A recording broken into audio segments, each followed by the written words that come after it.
Hi guys, Stern-Brady here.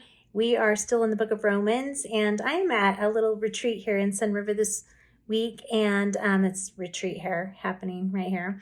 But I was driving over here today from Portland, and I was thinking, I was just asking God for some kind of something. Like what am I looking for right now? It feels like the world is angsty, and things inside our community of faith, our communities of faith, not just one, all of them feel kind of angsty and divided. And I just kept hearing this word, the joy of your salvation. Return to the joy of your salvation. And so I opened my Bible then to Romans, and we're in Romans 3 today.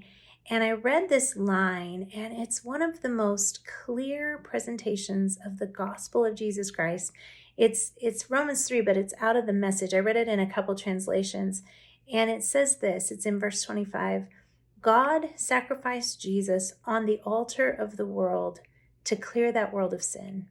It's just so beautiful. God sacrificed Jesus on the altar of the world to clear that very world of sin, my world.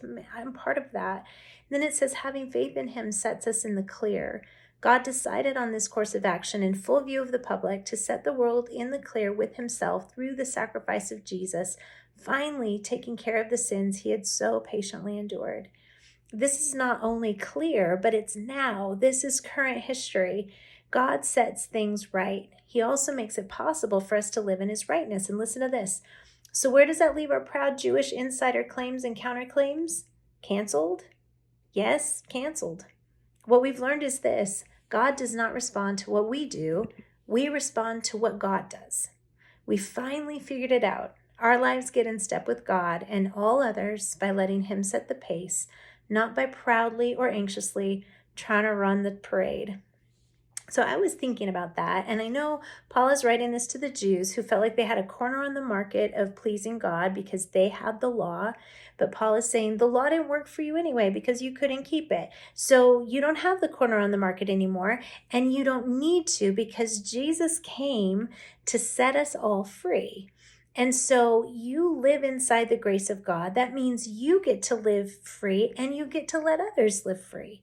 And when I read that, where does that leave our proud Jewish insider claims and counterclaims? I had to think, are there any places where I have proud claims and counterclaims? Are there places where I think I have a corner on the market of who's in and who's out and who God loves and who he tolerates and how you can please him and how you make him mad and all of those things that are wrapped up in this idea of salvation? Again, some of those things apply to discipleship, but when we look at salvation, we see one God of all, and everyone offered the same opportunity to respond to his grace through faith, not through the law of works, but through the law of faith. And that is the best news ever. So I'm going to reread that line one more time because it's worth hearing again.